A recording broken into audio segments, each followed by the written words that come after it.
Hey everyone, Jeff here, and welcome to another Elder Scrolls Legends Let's Play gameplay video. I'm basically just continuing as the game prompts us to. We completed the Forgotten Hero storyline in a Let's Play series, and then we also took a crack at Solo Arena, building a pretty badass Battle Mage deck and having an awesome run. If you haven't already, I recommend that you check out those videos, especially the drafting portion. I rewatched it myself. I'm not going to lie, it was 45 minutes, so strap in for the long haul there. But I really carefully analyzed all the picks, and I really enjoy drafting in card games like this and strategy games in general. So if you struggle with that component of playing this game, or if you're a newcomer and you're just curious to know, some tips and tricks how to evaluate strength of cards against each other, or just kind of in a vacuum, I really do recommend that video. It's tough to recommend a video that just went up and probably no one has seen, but if you do watch it, maybe you'll be able to take something away from it. So what the game wants me to do now is to play a practice battle, or a PvP. It wants us to play a versus battle. And so we have two decks that we have not played at all: Warriors of Hammerfell and Imperial Might. And I mentioned in a previous video that I was going to at least give these decks a playthrough, sort of as they are, and just provide some feedback on the gameplay. So we'll start with Warriors of Hammerfell, and I just want to go to the edit. If it's a 50 card deck, I'm just going to play it as is, and if it is more than a 50 card deck, we're going to edit it down. Okay, so it's 50, so let's just take a look at what we're working with here. We have a 0-3 Maple Shield, these Nord Firebrands, which again, maybe this is the deck that totally breaks this card. I think it is a broken card. I think that I'm going to try to build a deck in a way to break this card. I think it's possible. 0 cost 1/1 with charge just seems too good. Crown Quartermaster, we have summon, put a Steel Dagger into your hand. So this is a 2/1 for 1, and it does something pretty great. Fire Imp we've played with. Nifty card. Steel Scimitar, it's equipment. Bone Bow. Silence is another creature. So let's talk about this.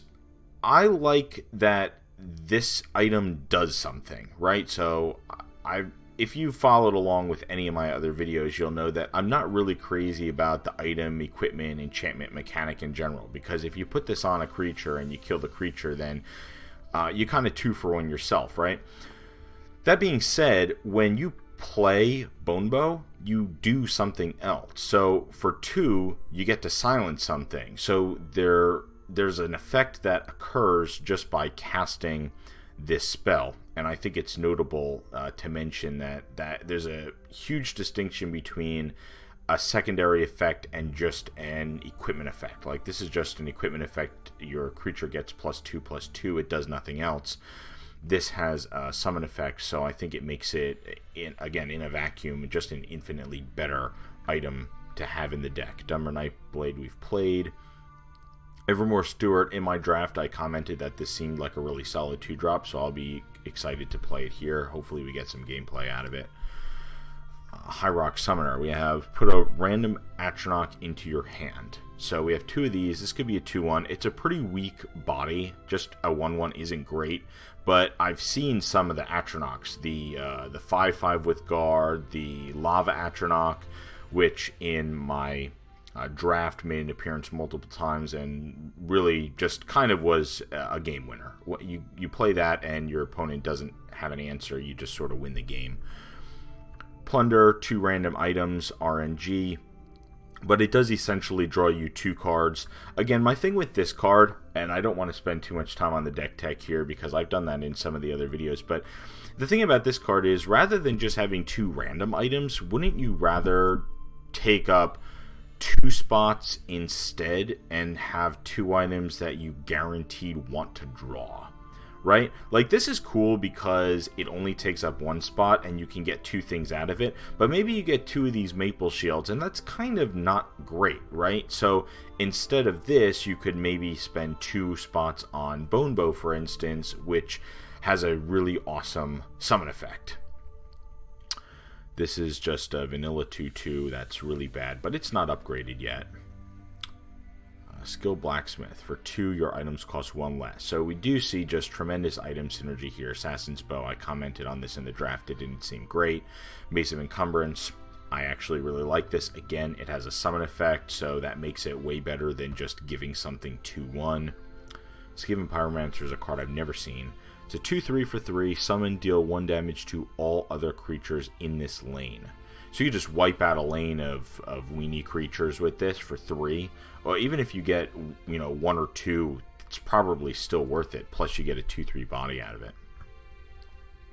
This is, again, a card that hasn't been fully upgraded. It's a 3/4. When it equips an item, it gains +1/+1. So that's cool because,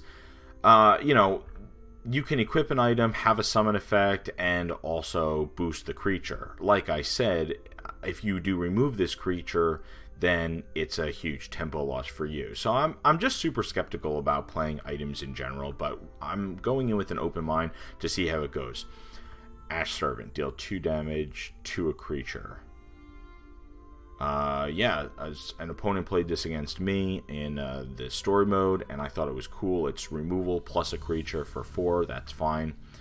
This is just a 3/5 for 4 that does nothing, pretty bad. Rampaging Minotaur, Breakthrough Charge. Royal Sage we've played. Sentinel Battle Mace, I think that this card is really cool. Just gives you reach, plus the fact that you can trade into 2 things favorably. Tome of Alteration, this deck has 3 of those, that's incredible. So we get to draw cards, we get to cycle through our deck, plus buff something. This card actually seems like it provides a tremendous amount of item value. Of all the items I've seen in the game so far, this one and the Mace of Encumbrance are my favorite because I think Shackle is a massive tempo play, and of course cycling through your deck by drawing more cards also provides great benefit. Dragonstar Rider. We had the option to take this card in the draft, and we didn't because I said that it was super conditional and needed an engine to work correctly, and this deck provides that engine.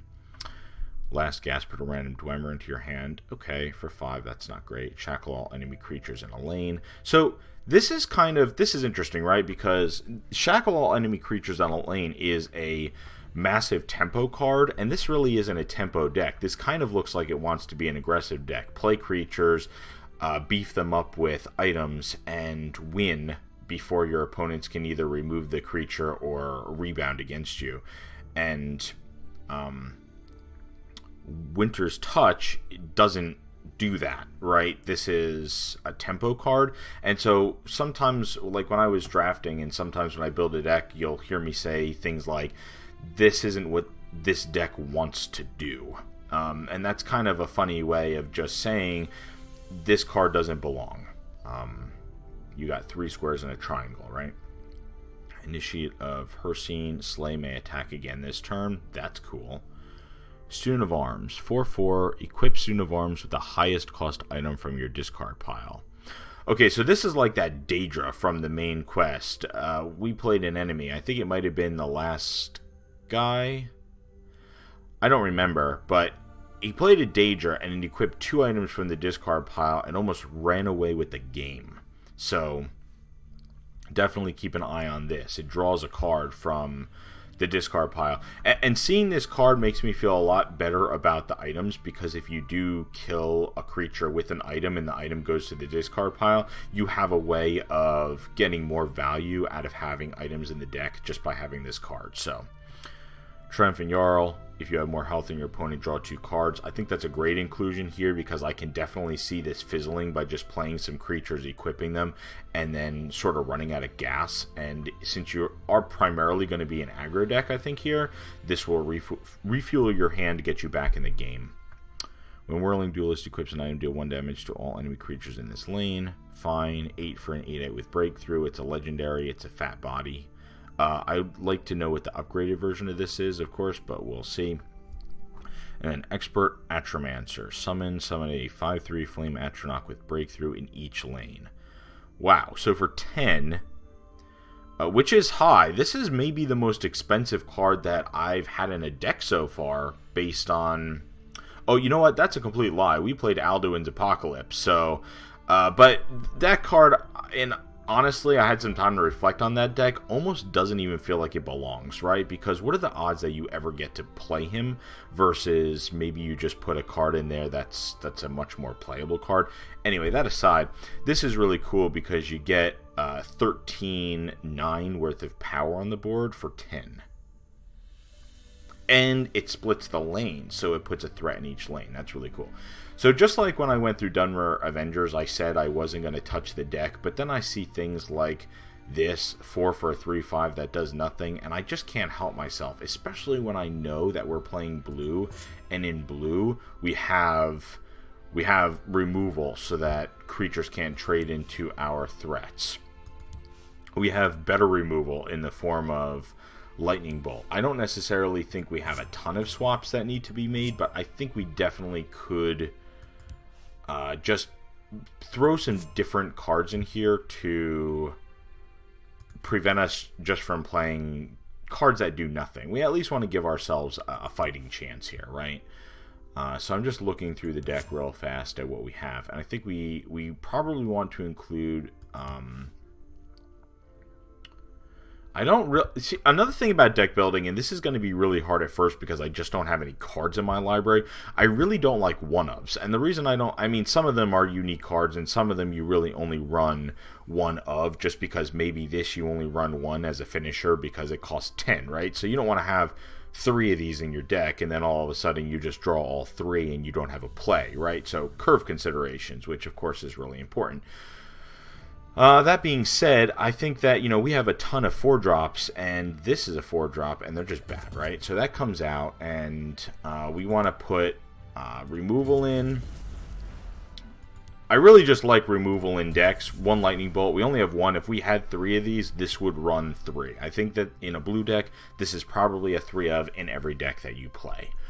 Now we need to make some cuts, and we're probably going to cut... Maple Shield, because I don't think it's a good equipment. We can leave the Firebrands. We can leave... I want to leave a lot of the equipments. I don't want to take them out because that is the theme of the deck. Can we search for... Is this how we do this? Search for item. So in the item theme, we could probably play...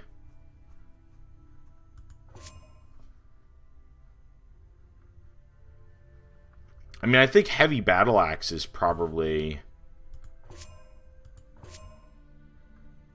Maybe we just take that out. Maybe we just cycle in some removal and take out some of the cards that kind of are do-nothing cards. Because we don't have a huge collection in these colors, right? I mean, what else are we going to do? We could put another one of these. We could put another one of these. We could put some more prophecies in. I don't want to spend too much time on deck tech. I think we're going to roll with it like this. Warriors of Hammerfell. We're going to face our first opponent. And before I filmed this video, I actually did get a little bit familiar with the interface. In the other videos, I hadn't even clicked around to experiment with what the game had to offer. So let's look at the quest to see exactly what it is, because we can get a ton of play a game in versus battle. Sure.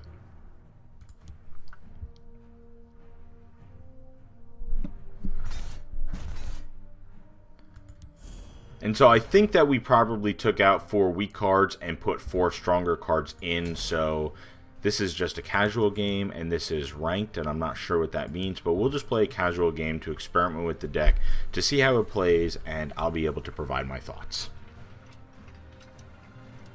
And again, please consider that we're doing this with the smallest of all card collections, and brand new with the unupgraded versions of a lot of these cards. Most likely after I test this and the other deck out, I'm going to probably try to create something myself, because I really like deck building. So we have a mirror match here. Our opponent is Frosty Leopard, Frozy Leopard, I'm not sure. So we have 2, 2, and 2. I think that it's good. I don't want to risk mulliganing into something that's not playable. So we'll keep this. So welcome to the first PvP game of this video series. This is it. You're seeing it first. My very first game against a human opponent. So things that we can expect here are that we most likely will be playing against you know, human opponents who just make better play decisions, right? So this can get out of hand. It'll do 3 damage a turn. So what are our considerations? This, or this? This I kind of want to wait till we have an item to play to get value. This can trade with that, or we could play this, which would prevent the damage here. So all things considered, I think we play the guard.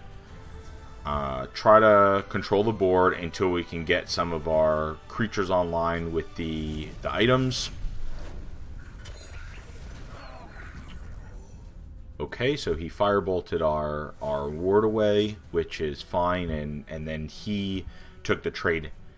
Our opponent took the trade, which is fine. So this is so bad, right? I mean, we probably could have cycled out these vanilla cards for better things.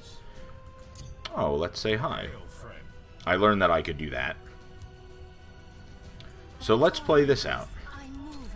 Because this does something, and this does something, but not yet, and this doesn't do anything. So that's kind of lame.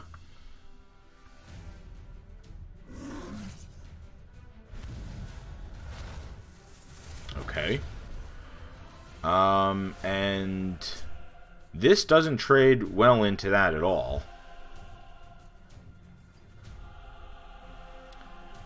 So we have 3, possibly 5 available. So we could go...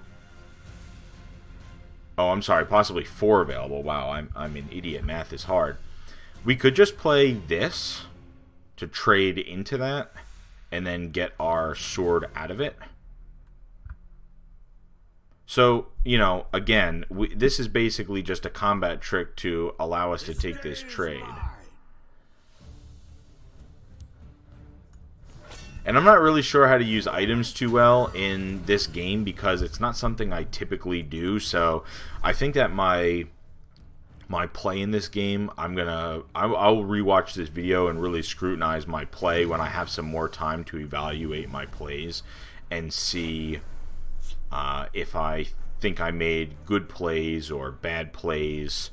We'll play this here to contest this. That's awesome. So here's something, you know, if he attacks into this, now all of a sudden we have, you know, items and nothing to put them on. So I think what we want to do is make sure that we get value out of our items by keeping creatures alive. And so we will use Firebolt to kill this, just so that next turn we have an item play here. If my opponent puts something bigger down, like a guard or something that we need to clear or try to attack through, okay, he's going to unsummon that. I'm fine with that as a tempo play. So how do we want to use our mana here? This is sort of one of the most efficient uses of our mana, but I kind of think we want to use this as a gotcha card. You know, our opponent plays something, and we can sort of use this as removal because this deck is light on that. So we'll replay this, and then maybe we also want to play this out, but we'll hide it over here in case our opponent is also running a creature with haste.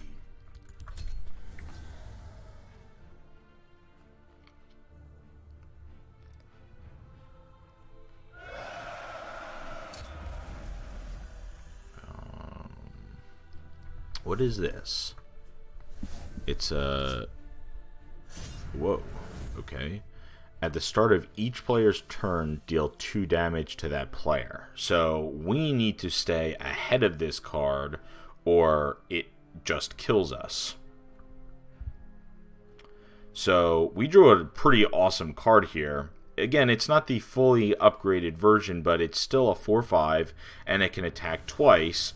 So if we put this on it, we can get 12 points of attack out of this card. in one turn, which seems great. So we'll do this. We'll attack, and then we will put this here, I suppose. I don't know that lane placement matters a whole lot. I talked about this in one of my other videos, but I think if we put stuff here and my opponent puts creatures here, we can start to clear stuff off by being able to attack with this a few times.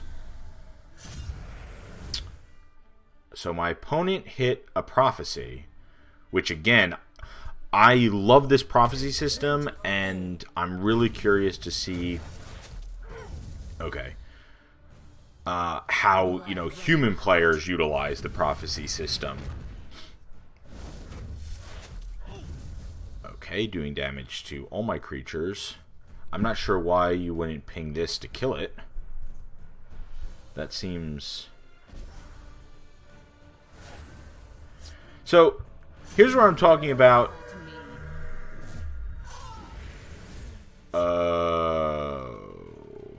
So a lot happening here. So again, you play against human players and they play better than AI opponents. So, I still don't know why you wouldn't ping this, because you could still... What is this? When it transforms... She transforms. So Ayla. So this is from Skyrim, which is really cool. Summon, deal 1 damage, dealt a damage to the blacksmith, and then beast form, destroy a wounded creature. So she destroyed this creature, but she could have just killed this when she pinged it, and now I wouldn't have a trade here. Instead, I can take a trade here. I keep a spare blade in my boot. Right? Because we can do... And this. And then this. And now we have a creature that also trades here like this. Although maybe we just try to keep that alive. Do not test me. This day is mine. So we could just break through, charge, sacrifice our rampaging minotaur's removal. Sure.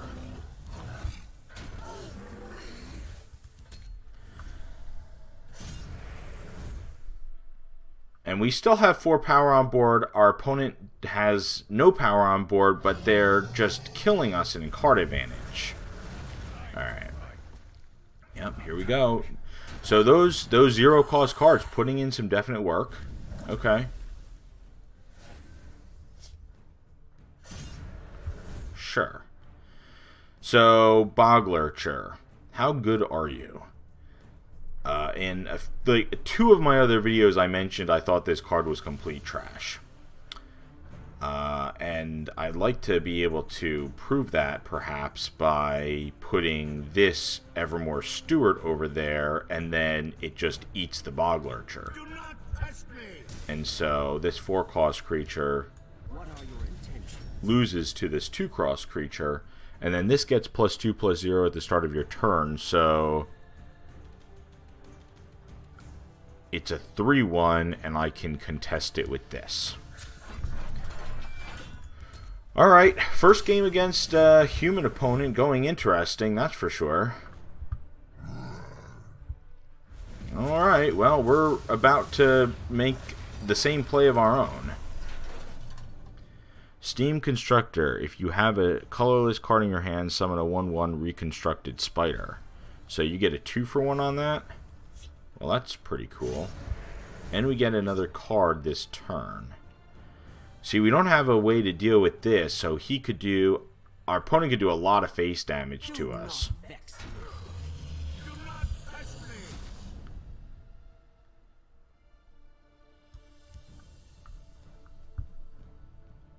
But I think we have to put this here, because none of our other plays are good. This is when it equips an item. We don't have any items to equip, so...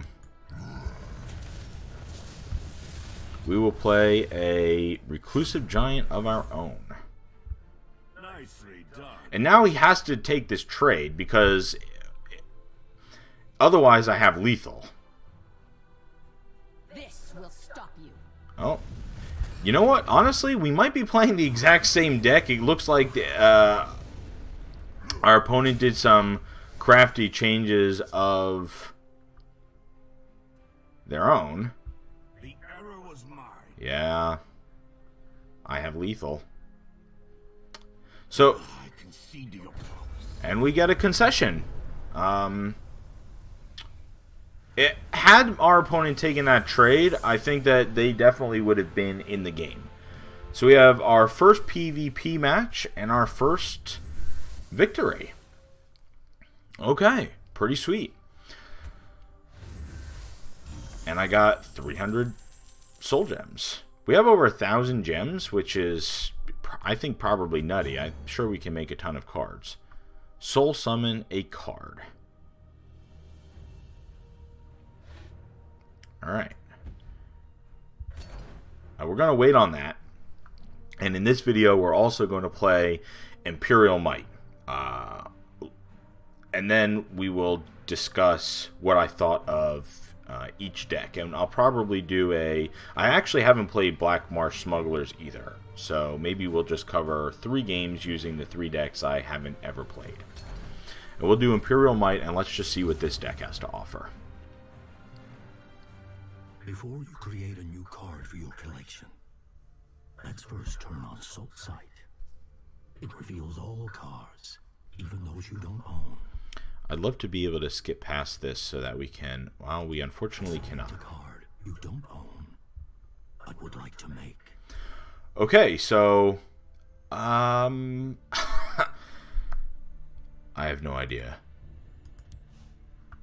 I don't necessarily want to do this in these colors, so I'm just going to see if I can exit this menu and then come back to the card creation tutorial.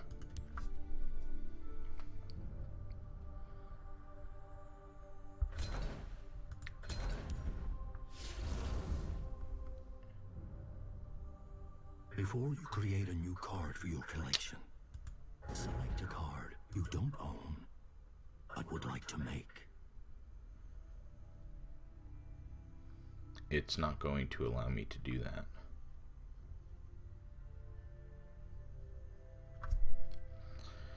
I'm probably going to have to edit this part out of this video, but what I'm going to do, instead of just selecting Imperial Might and being limited to yellow or purple cards, is I'll just go to the card option in general. And I suppose now is a fair enough time for me to offer my thoughts on card creation. We only have what appear to be starter decks, right? And I would really like to try to build a new deck of my own to take to PvP games. That being said, we don't have any cards to really do that. And we also don't know what's good and what's bad. So something when it comes to making cards or creating cards, especially since there's situations where you have...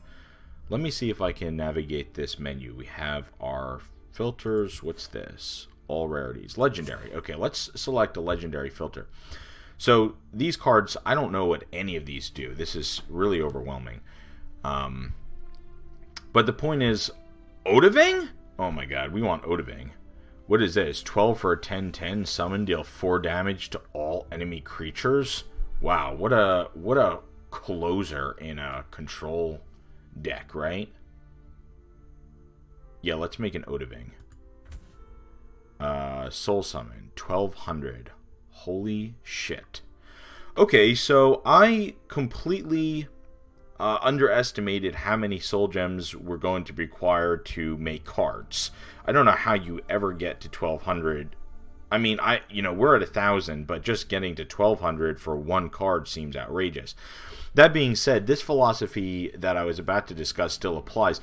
When selecting cards, and now that I know that this is so expensive, especially legendaries, the philosophy here is if you can choose a unique legendary that you want, and you have 1,200 soul gems, it's better to create a unique legendary than a non-unique, I would think. And the reason is because the other ones you probably want a play set of, right? So if you just create one of those other ones and you don't have a play set, then you're really missing out on 2 more. Whereas if you create a unique, you only ever have the opportunity to have one of these in your deck ever. So if I had enough and I created an Odaving right now, that it would be the only Odaving that I would ever be able to play or ever be able to use. So I would have maxed out my potential with this one card. That said, we obviously cannot do that. So let's go to blue. And let's see what we have available. And we cannot have a legendary. It has to be all rarities because we don't have enough for... So let's go to the beginning and just see what's available. And I think we're going to make a blue card just to fulfill this requirement. And it's probably going to be one I already have that I know that I like playing. That way I'm not taking a risk on a new card. I'm not even taking the time to read all these right now. I'm just looking for ones that I like. Shrieking Harpy I like. I think this is probably a really good card. It has Prophecy. It's a tempo card. It seems like it could fit really nice in a control shell. That's a consideration.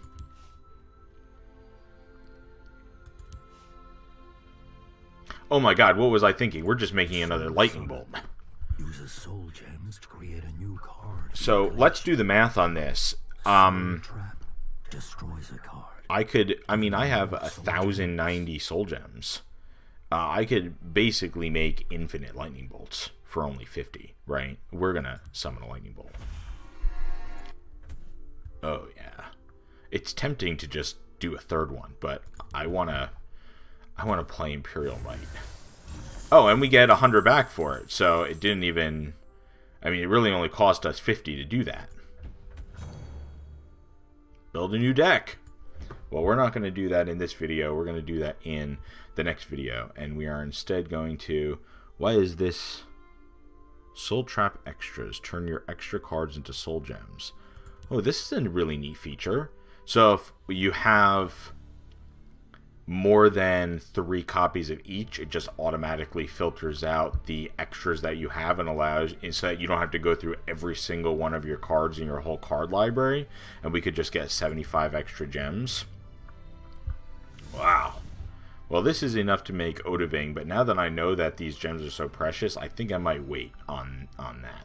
Another consideration is, like, we just made one lightning bolt for 50. So with so little cards and such a small library, do we want to blow our whole wad on one card, or do we want to try to take this 1,200 gems and turn it into some constructed playable cards that we can make an actual deck out of, and possibly, you know, enhance one of these and then be a competitive in PvP? Probably we'll start with Alduin's Apocalypse and develop that out if we can. So let me go to Imperial Might and we'll review this. Silence a creature, sure. 1/3 with Drain, sure. 1/1 that does nothing. Oh, but this could be token, so 1/1 that does nothing might be okay, just because it could gain 5 health. Again, I think this is kind of a trap card, like just a card that helps you gain health but doesn't do anything else is, again, a win more card. I generally don't like effects like this in games, because if I'm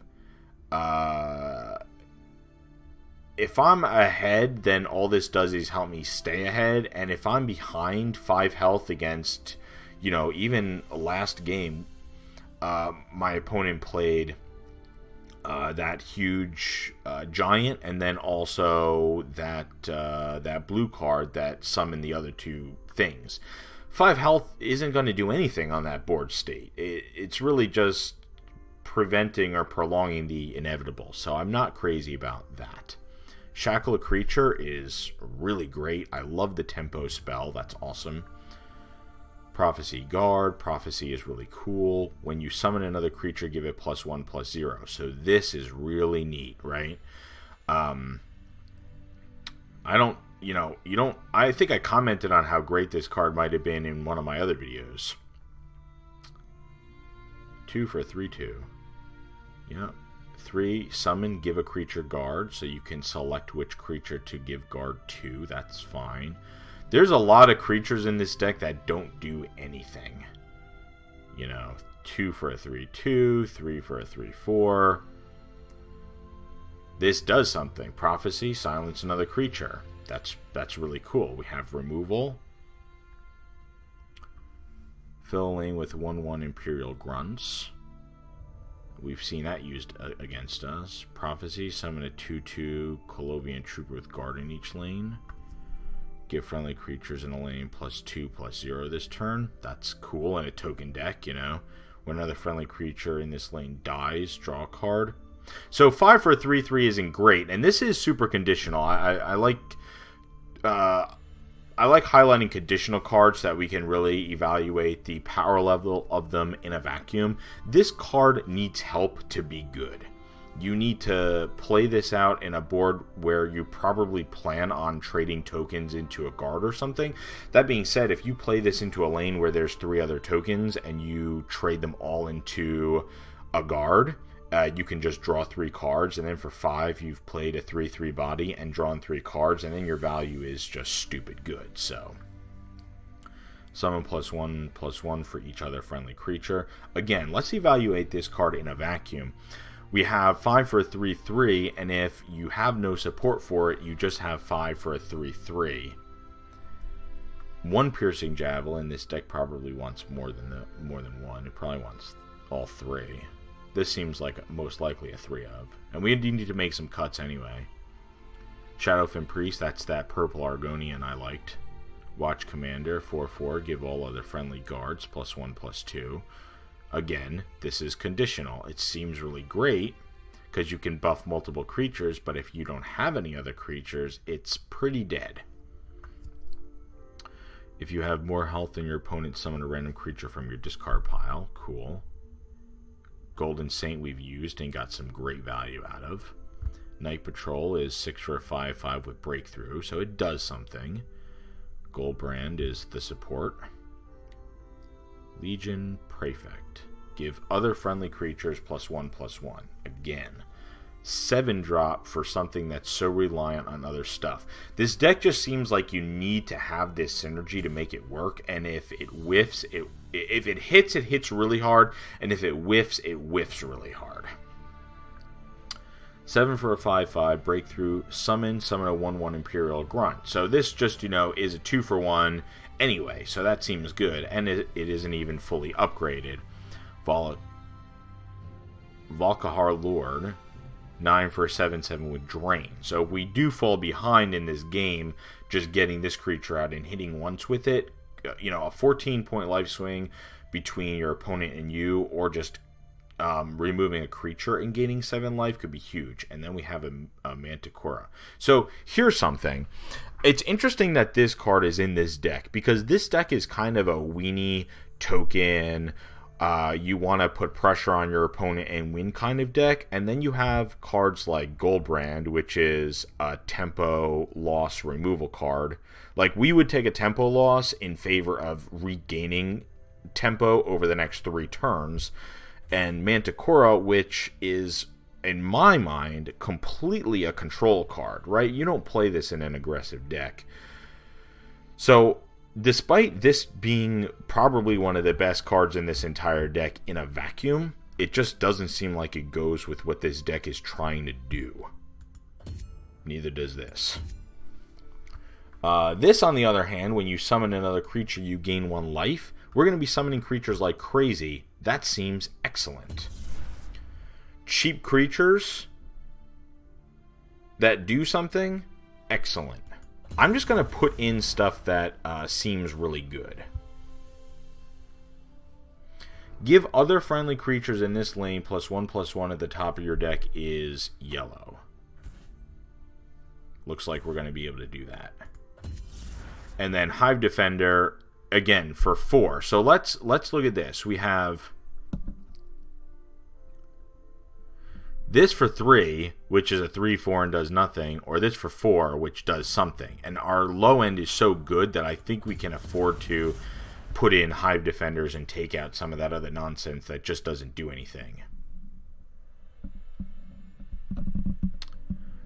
So, Divine Fervor. Let's talk about this card again, because I already discussed it once. I said that this would really need to shine in a deck where you were overwhelming your opponents with force. And in a token shell, I think is the only way that this card could potentially be playable. We only have one copy of it. I'm gonna test it out.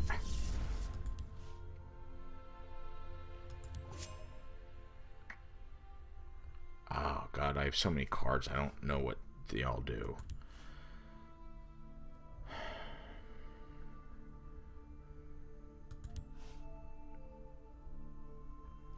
I remember playing this card though. Summon a 2/2 Colovian Trooper with guard in each lane, and it has prophecy, and it fits with the token theme. So now we need to take out 10 cards. That's a lot. I think this comes out. Anything that's vanilla comes out. These come out because I just don't think they're great. That comes out. It's vanilla. That comes out.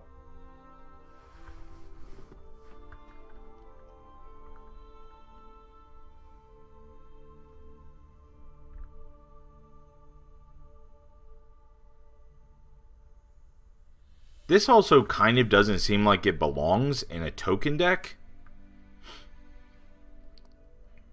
Because that's sort of what this is, right? I mean, let's not sugarcoat it. That's really what this is. One Piercing Javelin seems weak, right? Like, do you want to run one of these and one Edict of Azura?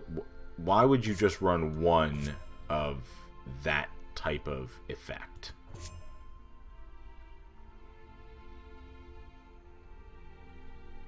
Six for a 5/5 with Breakthrough is good, but again, I don't really think it goes in. Like, I don't think that's what this deck wants to do. We added guards to the deck, which made this card better.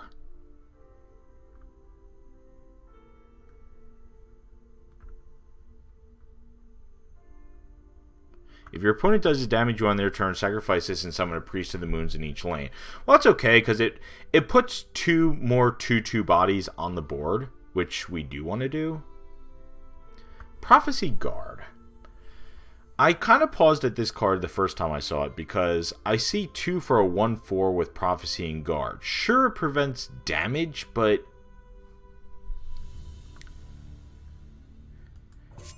in the 2-drop spot, I was eyeing up another card that I breezed over, but I remember unlocking it as a reward. This card, 2/2 with Ward, seems better than this, to be honest. I don't know if you get a 2 for 1 out of this all the time, but I think you definitely get it out of this. Maybe we throw a 3 in. Maybe the Haunting Spirit? Because I kind of like what that card does. It's a little conditional, you know how I feel about conditional cards. Or we could just throw another piece of hard removal. 4 is kind of full. So maybe we do 1 more Haunting Spirit and 1 more Piercing Javelin. And that's our deck. I don't know. This is probably... I don't know. Let's play it. Sure.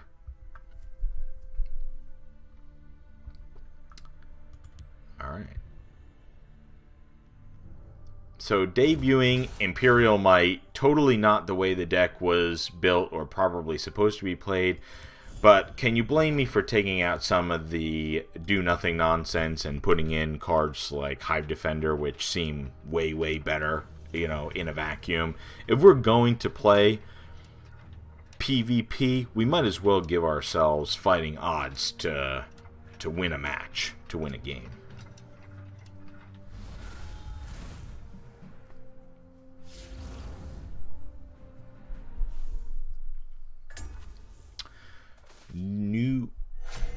I didn't see who our opponent is. It is Noob Raptor 2011.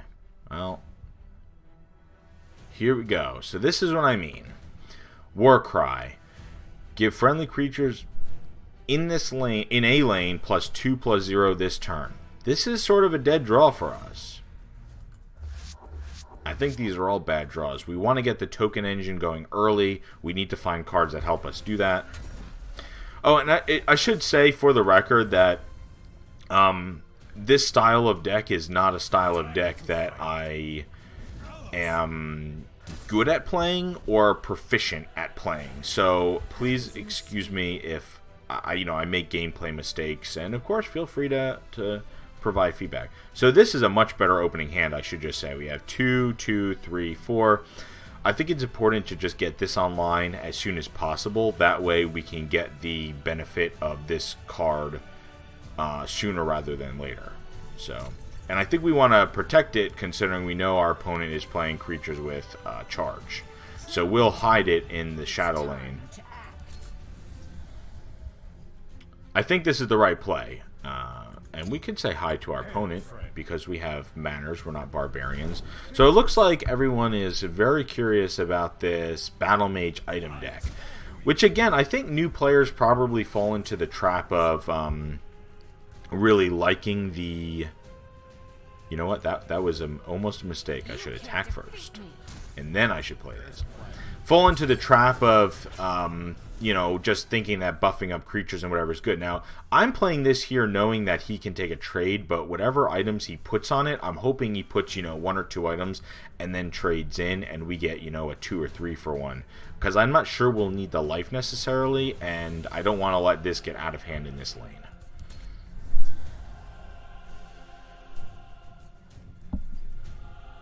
And if our opponent attacks us directly, we can cast Haunting Spirit next turn over here and then have, 2 other creatures that this can give its buff to.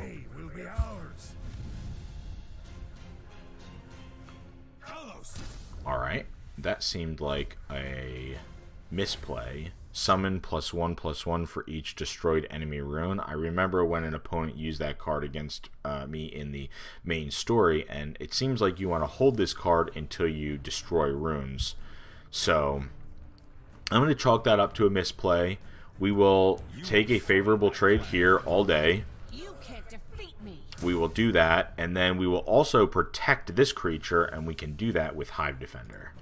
And this is why we added Hive Defender to the deck, because it's really going to shine in this situation. Playing a 4/6 with Guard for 4. Now, of course, our opponent does have 2 random items in their hand, so could potentially provide a trade here. But they would need to equip this creature probably with multiple items to be able to make this trade. And we're gaining a little bit of life back with this Bruma Profiteer and the 2-drop spot, which now that I'm playing, it seems very good.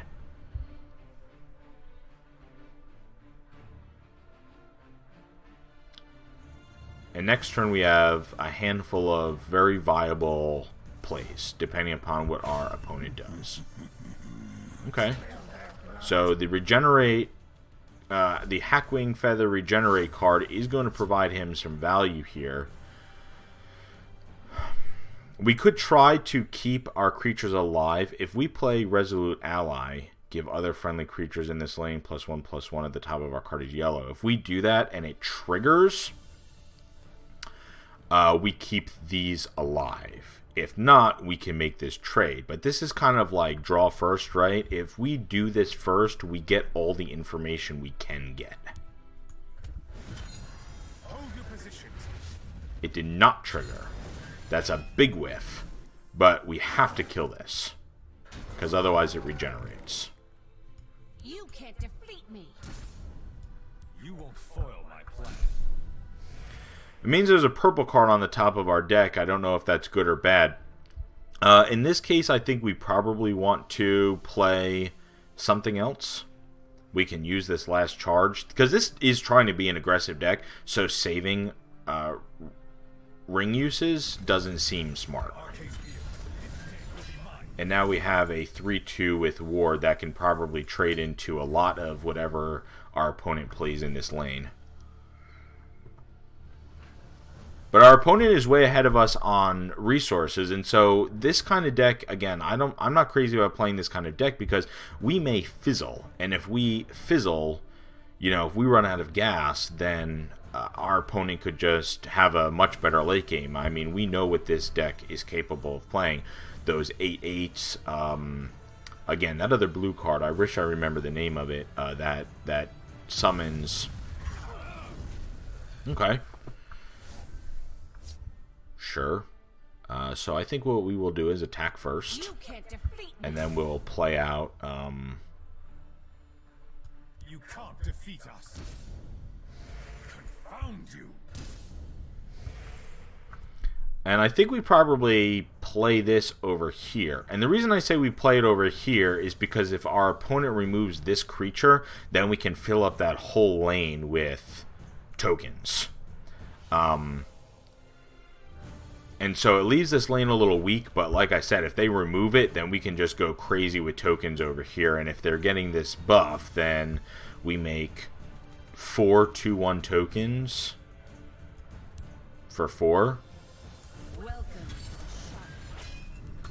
And this card has put in so much work. We've gotten so much value out of playing this first. Like, how many other cards have we played?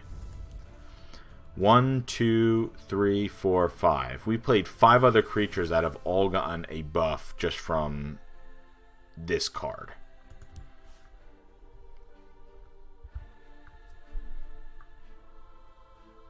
And we have 12 power on board, so we're representing a ton of damage to our opponent. And our life total is a very healthy 29. But this deck just has a much better mid to late game than we do, so if we don't get ahead like this, I do foresee a scenario that we could just lose.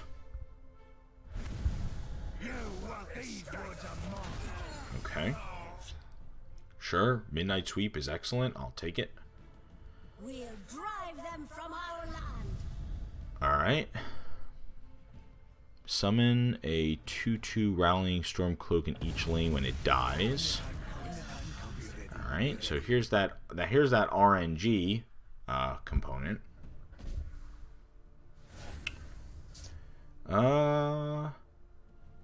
So we could take a trade, which I normally am in favor of doing, but I don't know that we want to do that. I think what we want to do is play Midnight Sweep, and then both of these can trade with the Midnight Sweep creatures, and we can just do more face damage. You can't defeat me. And we don't have another play, so we have to pass the turn.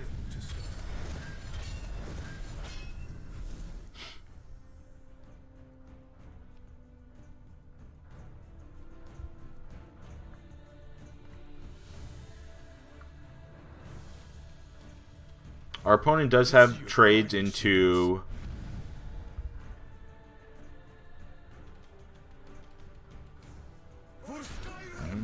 That's the correct order there, for sure. Okay.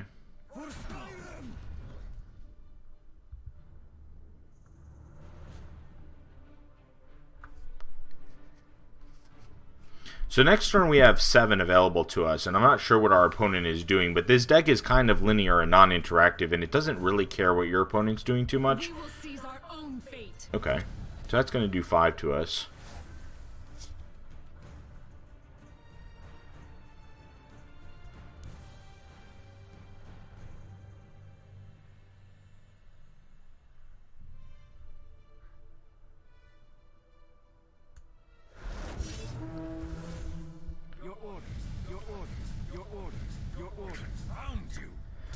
I did this in the wrong order. Should have attacked first, as always, because had our opponent gotten a prophecy, they would have been able to, possibly remove a token. I'm going to play this over here. And now we're threatening lethal, and they don't know that we have a combat trick, Warcry, which would be enough in either lane to win the game, so...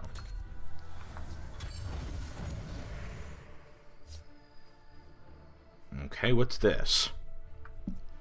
At the start of your turn, if you have 7 or more max Magicka, deal 5 damage to your opponent.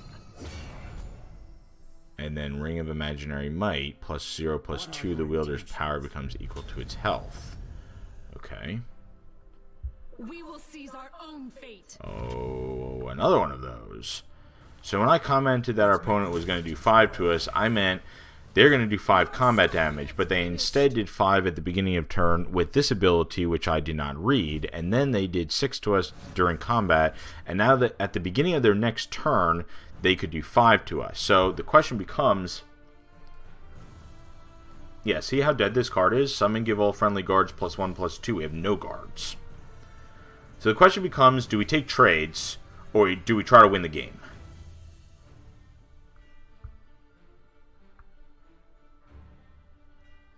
I think we try to win the game. Victory will be ours. Into the breach. Superb work. Acknowledge. And that's it. And so again, before I attacked this last time, and I don't want my opponent to think I'm being rude, we could be cute by attacking here and doing some other things and showing off. Into the breach. But that's kind of disrespectful to your opponent, and I just don't think it's good gameplay, right? If you have an opportunity to win the game, win the game. So we brought 2 of the sort of pre-built decks to PvP combat, and we have 2 victories.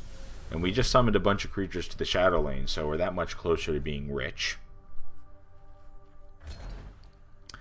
And that is going to... Oh, you know what? Let's use Black Marsh Smugglers. I said that I was going to. Man of my word.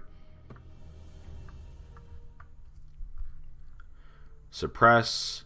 I think the reason that the 0-cost spells are 0 is because they're kind of conditional and a little bit dead in some situations. So let's see what else we have. I really liked that 2-1 with Drain. Giving something... See, this is an item that I actually really, really like. Because yes, if you draw it and you don't have a creature to put it on, it's kind of dead. But if you draw it and you do have a creature to put it on, then you could just remove a huge threat. It basically serves as a 2-mana removal for any creature that your opponent could be playing. So we just have a bunch of vanilla. Like, this is 2 for a 3/2, does nothing. This is probably a good draft card. Like, I would take this in draft if it was the only 2-drop that I had available. Only because for 2, you get 3/2 power, and it trades really good early game. But beyond that, cards that have 0 attack, I'm not crazy about. And the reason I'm not crazy about them is because, yes, they postpone, but they don't solve. This is a card that just prevents... I don't want to say prevents the inevitable, but that's kind of what it is, right? And we have a lot of cards in these colors that we could play. So let's go crazy with that. We're already playing all 3. Thieves Guild Recruit. Oh, that's the only one I was looking for. This deck might be perfect.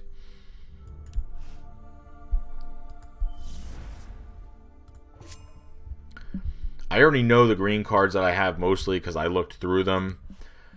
This Windkeep Spellsword ate a fireball hit last game and stayed on board and did some damage. I like the idea of adding this to my deck.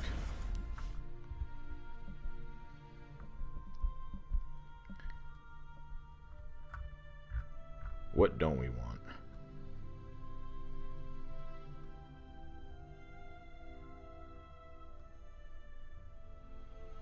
These cards are pretty good. 4 for this 1/1 is so bad. Like, I know that it gets an ability, but it's so easy to kill, and if someone just kills it, then... Oh, it's so bad. This is 4 for a 4/2. So bad. Look at this curve. What's wrong with this curve? Beyond everything. Besides everything.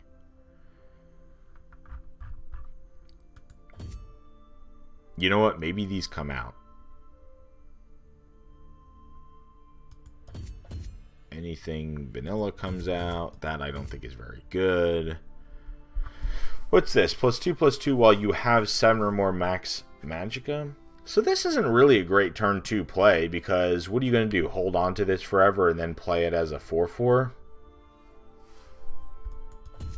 Nah, I'm taking it out.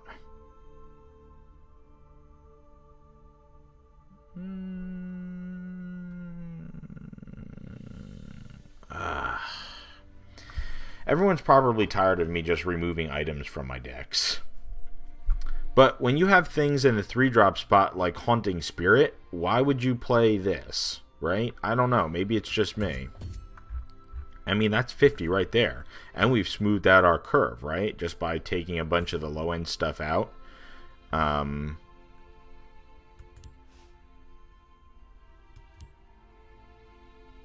This is a deck that does want to go big. I could definitely see playing some of this bigger stuff in this deck. It ramps a bit.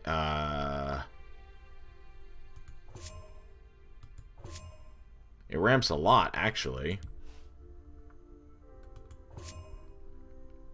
Maybe we want this giant bat as kind of a removal. And we have one finish off? I didn't even notice that. Do we want more than one of that? What's our breakdown here? We have 42 creatures, and it's just we're just playing creatures, creatures, creatures, creatures, creatures. Let's take some creatures out and do some other things with this deck.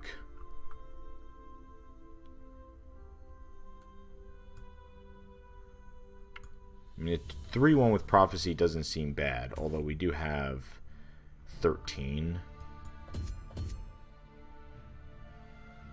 Welcome to Jeff deck building. This card kind of saved us in a game once, but I don't think it's very good. Deal 3 damage to your opponent and gain 3 health. I didn't even realize this card was here. It's so bad. I think it's so bad. I'm not making an absolute statement. I'm saying that a 6-point life swing for 3 seems bad when you could be doing something else. This is a card that does nothing. We don't want those. Alright, so obviously I was a little hasty going right into this. And we have the opportunity now. Maybe we could play some bigger stuff on the top end. We took out some 3-drops. Let's put this in and this in. Those are great 3-drops. We want those.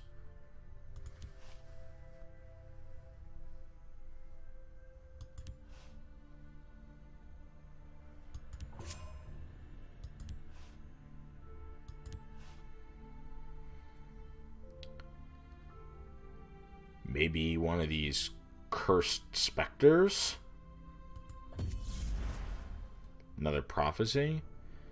We have a Preserver of the Root, and I think maybe we want to put another one of those in.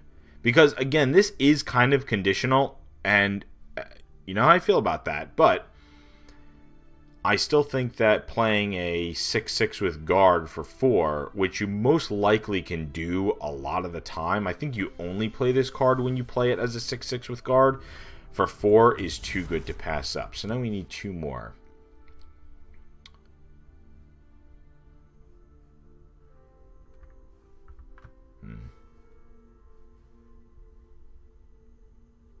I mean, these don't do anything.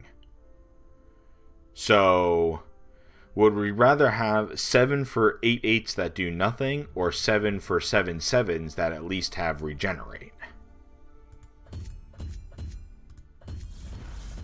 Like, I'd rather sacrifice a point of toughness and health for a card that has an ability. And then maybe we put 2 of these Midnight Sweeps in, where our 6-drop spot is a little weak. Oh, we could put this in. Alright. Maybe one more 6. We have a Blackworm Necromancer. I don't think that's a card you want to rely on too much of, because if you do fall behind, it's pretty bad. So we have 6 for a 6/6 that ramps you, or 6 for a 5/5 with Breakthrough. And I think we already have some ramp. I probably want the Breakthrough here. Alright, Black Marsh Smugglers. The Jeff version. It might even not be Black Marsh Smugglers anymore. Maybe now we're just playing a green-purple deck, but alright, let's play.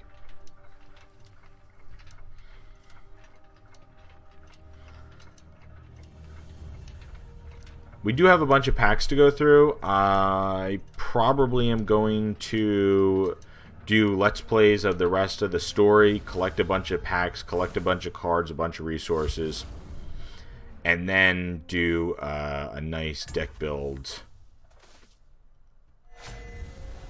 tutorial, so to speak. So we're playing Davy Joe 212. The Smuggler playing, oh man, blue and green. That was good. These are all pretty bad. I could keep this, but it needs help. And I'd rather just have a card that doesn't need help to start. Like this. A 2-drop, a 2-drop. We get a 7-drop back, but sometimes you do mulligan into things that you don't need. So as I said one other time when I had this exact choice in another game. My natural instinct is to draw a card, but because of the mechanic of this card, I think the faster you get it out, if your opponent can't answer it, the better it is. So we will play that first, and then next turn we will most likely play Thieves Guild Recruit. Okay.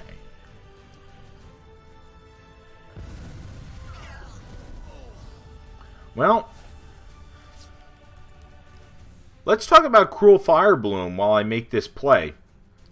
I suppose when you use it in a way that you can remove a targeted threat, it's not bad.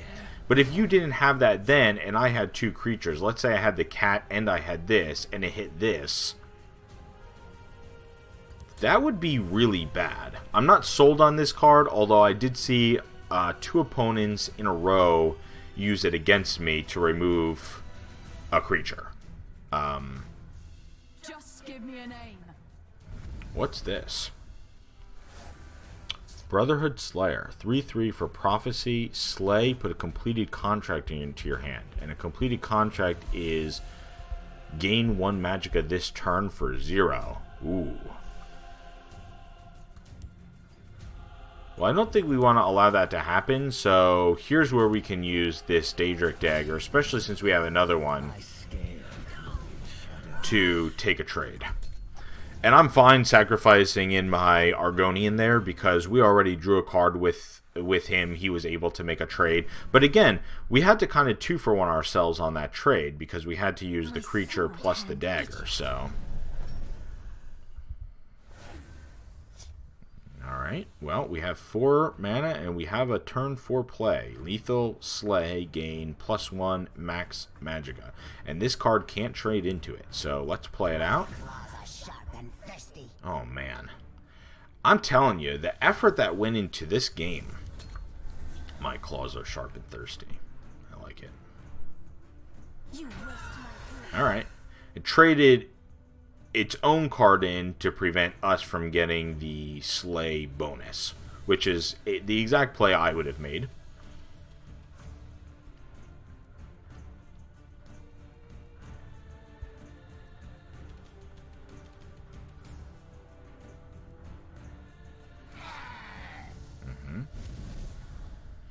And now you have to put something over there, because if you put it over here, I just kill it and get the bonus. Do not vex me. Oh, do not. This card is so cool. So we don't want this to connect, because I already talked about how good I think this card probably is. So let's put this over here to prevent that from happening. And I don't think there's any reason to use Daedric Dagger. I think this is, again, kind of a gotcha card. We could even double up Giant Bat and Daedric Dagger to take out, you know, a huge threat like a big guard or something that we don't have an answer to. And then Chorus Reaper. Hopefully hopefully our opponent will play some. Oh man. Okay. The battle is yours. And after he played 2 creatures that are pretty good, he concedes, or my opponent concedes. And we are 3 for 3. And we have 3 battle victories. I'm not even sure what that honestly means, but we gained a level. Let's collect our rewards, because I think we've earned them. We played 3 decks for the first time, and we won all 3 games. We just have a assload of rewards here. Let's see what this... The Clever. Defeat your opponent in 6 turns or less. Well... I'll take it. I think that game was really balanced. I didn't have a tremendous hand. I had that 7/7, which again would have just been a big threat. But all right, let's get the blue purple sack first. 100 septims, and we got some gems, which honestly are just here for show, right? And 15. All right, hey, I take every bit I can get. And we get to upgrade this thing from a 4/4 with Pilfer +4/+4 to... Oh. It gets Drain. And it looks cool. With the dagger in its mouth. And it's not a unique, so you can just load a deck up with these. See, the thing about a card like this is that an opponent sort of has to have an answer to it, otherwise it can run away with the game. I could definitely see this being a constructed playable card. Again, 6 for a 4/4 is kind of rough. It dies to Lightning Bolt. At one point in a video, I'm going to go on the Does It Die to Lightning Bolt rant. But that's cool. Definite improvement over the base card, having the Drain. Okay, we got a card, Dre's Tormentor. When an enemy creature becomes shackled, deal 3 damage to it. This we saw in the draft. And then a pack.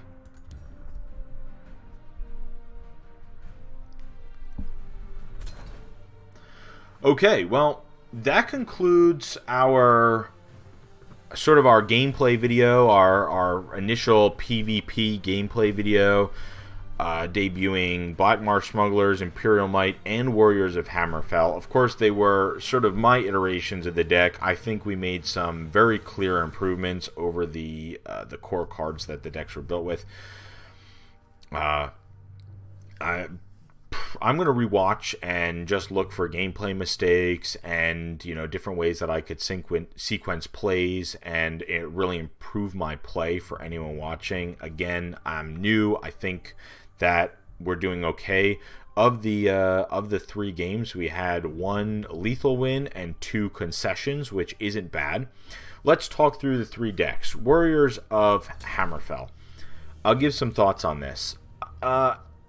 I'm not sold on the items. And the reason I'm not sold on the items is because, again, there were a few times I had them in my hand and they just didn't do anything. And I was sitting here sort of looking at my cards thinking, if this was something else, we would have a live play. If it was just a card that we could use, That being said, they were extremely useful and practical for combat, right? If you have a weak creature, an opponent puts a big guard in your way, for instance, we were able to make a play one time where we equipped a smaller creature with 2 items and made a trade. But again, when I play a game and I make a play like that, I say, well, I've used 3 cards to remove one of my opponent's cards. So that's a 3-for-1 in his favor. Or, I'm sorry, my opponent's favor. And so it's really hard to justify making plays like that and constructing a deck in that way when the plays that you make during the actual game put you at a disadvantage in the gameplay. I do think that there's some really cool synergy with, the items costing 1 less for that 1 creature, and when you play that other creature, it summons something from the graveyard. There's probably a lot of other item synergy creatures and cards in this game that I just haven't seen or discovered yet, and I wouldn't be surprised if there was, based on that 1 card alone, the one that summons items from your graveyard and automatically equips it, I wouldn't be surprised if there's a way to break that card in some type of combo deck, because something that I haven't really seen so far in this game is a combo style deck where you kind of just go off, and once you do, it's hard for your opponent to get back in the game. Everything that we've played so far has kind of just been creature based, pretty balanced, a little bit of removal, mostly combat. We haven't seen any combo style gameplay, and I think that based on how that card interacts with the other cards in your deck, the items, and then of course graveyard strategies, probably could be a cool combo there. Be interested to see if we can break that card down the line. Imperial Might. Tokens are not really a playstyle I enjoy. That said, we got off the ground running with that creature that buffed everything, and then putting that card in there that we gained a life every single time we played a creature just put us so far ahead of our opponent.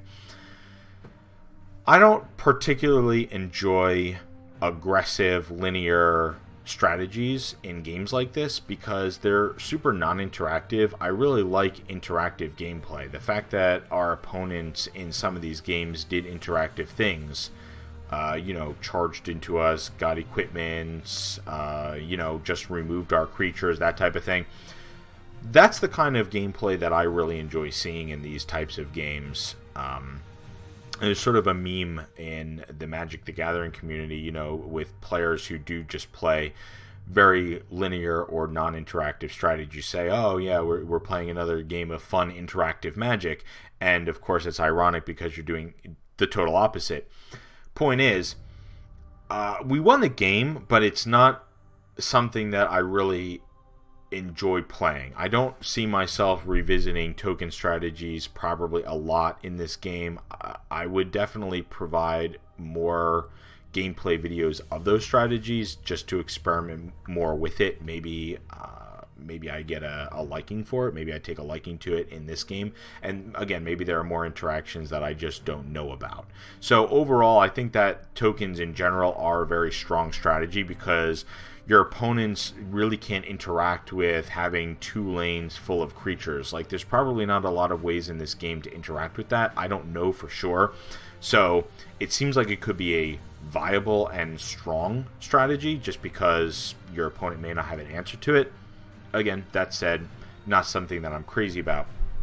The Black Marsh Smuggler's deck was weak when we opened it up. Let's be real. There were a lot of creatures in there that were just total ass. Stuff that just did nothing, right? We improved this drastically, I think, by swapping out just the creatures that did nothing and cycling in creatures and effects that did something. And I didn't think that our hand was particularly strong in that last game when our opponent conceded. So had our opponent stuck out that game, they would have had a favorable trade on our guard in the right lane, and all we really had was a big dragon in 2 more turns. So if we hadn't drawn into something else, our opponent may have been able to completely out-tempo us. So it seems like this deck may either need some balancing, or perhaps we just drew poorly and our opponent had some answers to what we did.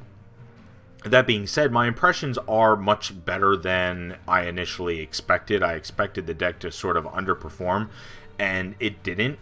A win is a win, and I'll take it, but I think it probably needs some more balancing so that we're not sort of playing from a from behind position. That's my recap. Of all the decks so far, I probably enjoyed playing both Dunmer Avengers and Alduin's Apocalypse the most. In a vacuum, I think Alduin's Apocalypse is the strongest deck that I have available to me right now, just because it came sort of pre-constructed with a really great guard and dragon synergy. So I'd be interested to maybe take this into ranked play just to see how it does. And in the next video, I'm going to try to do a deck tech just with the cards that I have. I don't think it's going to work because I don't have any cards to choose from. Probably the strongest card draw already in some combination of what you're already seeing here. But just sort of walk you through my deck building guidelines and what I suppose what I look for when I build a deck, and the types of cards that I enjoy playing. So, as always, thank you very much for watching and for tuning in, and take care. Till next time.